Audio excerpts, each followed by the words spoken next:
Assalamualaikum warahmatullahi wabarakatuh. Selamat datang di kelas mata kuliah pemanfaatan sumber daya. Subcapaian pembelajaran kali ini adalah mahasiswa mampu memetakan potensi daerah untuk mendukung pembangunan nasional. Pada hakikatnya, pembangunan nasional adalah upaya untuk meningkatkan seluruh aspek kehidupan masyarakat, bangsa, dan negara yang sekaligus merupakan proses pembangunan keseluruhan sistem penyelenggaraan negara untuk mewujudkan tujuan nasional. Sebelum kita memetakan potensi daerah untuk mendukung pembangunan nasional, terlebih dahulu kita harus memahami yang pertama, gambaran pembangunan nasional di Indonesia, yang kedua, hierarki pembangunan nasional, dan yang ketiga, kebijakan pembangunan nasional. Yang pertama, gambaran pembangunan nasional.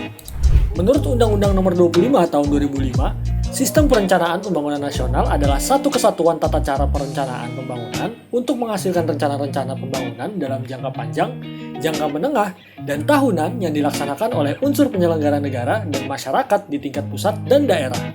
Tujuannya yaitu mengkoordinasikan pelaku-pelaku pembangunan, mengintegrasikan pembangunan daerah, waktu, fungsi pemerintah yang berbeda, pusat maupun daerah, menghubungkan dan menyelaraskan perencanaan, penganggaran, pelaksanaan, dan pengawasan, mengoptimalkan partisipasi masyarakat, dan yang terakhir memanfaatkan sumber daya dengan baik.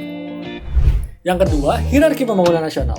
Setelah kita memahami gambaran serta tujuan pembangunan nasional, lalu bagaimana hierarki pembangunan nasional di Indonesia? Hierarki pembangunan nasional. Rencana pembangunan memiliki hierarki, dalam hal ini ada rencana pemerintah yang lebih tinggi level dan kekuatannya di mata hukum, yang digambarkan dengan ilustrasi berikut.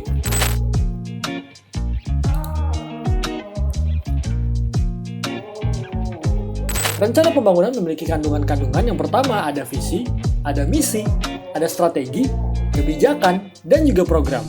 Rencana pembangunan terbagi menjadi rencana pembangunan jangka panjang atau RPJP dan rencana pembangunan jangka menengah atau RPJM.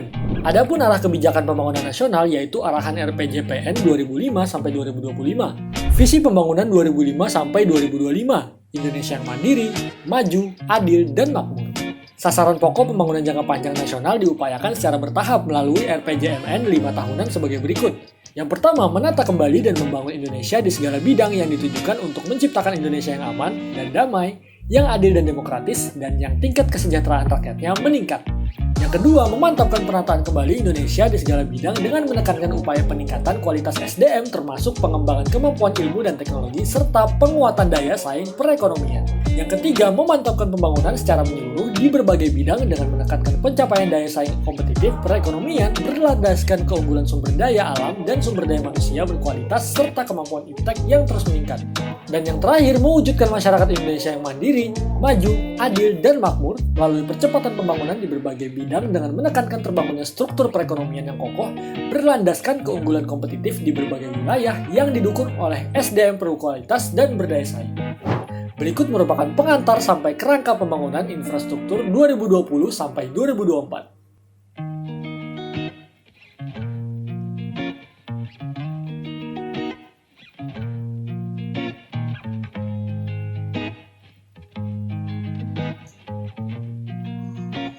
Selanjutnya ada koridor perencanaan pembangunan seperti yang ada di bawah ini, di mana regulation basis A. Price below profit maximizing level, B. Per producer, dan C. The presence of market failure atau monopolistic industries. Dan selanjutnya ini adalah tema dan agenda pembangunan RPJMN 2020 sampai 2024 dengan mengusung tema Indonesia berpenghasilan menengah sampai tinggi yang sejahtera, adil, dan berkesinambungan. Highlights pemetaan visi misi Presiden dalam RPJMN 2020 sampai 2024. Yang pertama, pembangunan tol laut, jembatan udara, dan jalan Trans Papua, mendukung lumbung pangan nasional dan sentra industri kecil dan food estate di Merauke. Yang kedua, konektivitas mendukung pariwisata, pembangunan jalan tol Manado sampai Bitung, Bandara Sawangi, dan jalan akses bandara mendukung pariwisata Likupang. Yang ketiga, Palaparing. Tergelarnya Palaparing mendukung pemanfaatan teknologi digital di industri kecil dan menengah atau IKM menuju IKM Go Digital. Yang terakhir, infrastruktur sumber daya air. Pembangunan waduk dan air baku di wilayah timur mendukung pengembangan irigasi untuk perkebunan, persawahan, perikanan, dan tambang.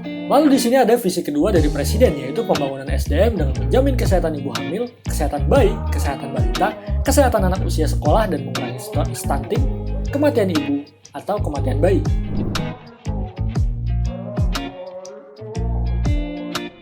Dan selanjutnya di sini ada visi ketiga dari Presiden. Yang pertama, kepastian hukum berusaha dan investasi. Yang kedua, fasilitasi kemudahan usaha dan investasi. Dan yang ketiga, iklim ketenagakerjaan yang kondusif. Dan yang terakhir ada visi keempat dari Presiden, yaitu mereformasi birokrasi, reformasi struktural agar lembaga semakin sederhana, semakin simpel, semakin lincah, mengubah mindset, kecepatan melayani, kecepatan memberi izin, dan lain-lain. Dan selanjutnya di sini ada pemindahan dari ibu kota negara, yaitu pemindahan ibu kota mendorong pemerataan keluar Jawa dan mengubah mindset Java sentris dengan beberapa keunggulan dan juga beberapa kelemahan. Oke, tidak terasa pertemuan asinkron kita kali ini ya. Apakah ada pertanyaan di sini? Silahkan tinggalkan pertanyaan di pada kolom komentar ya. Dan silahkan untuk menghubungi dosen pengampu kalian pada kelas masing-masing untuk melakukan diskusi lebih lanjut terkait materi ini. Terima kasih rekan-rekan semua. Sampai jumpa pada materi pembelajaran asinkron selanjutnya ya. See you!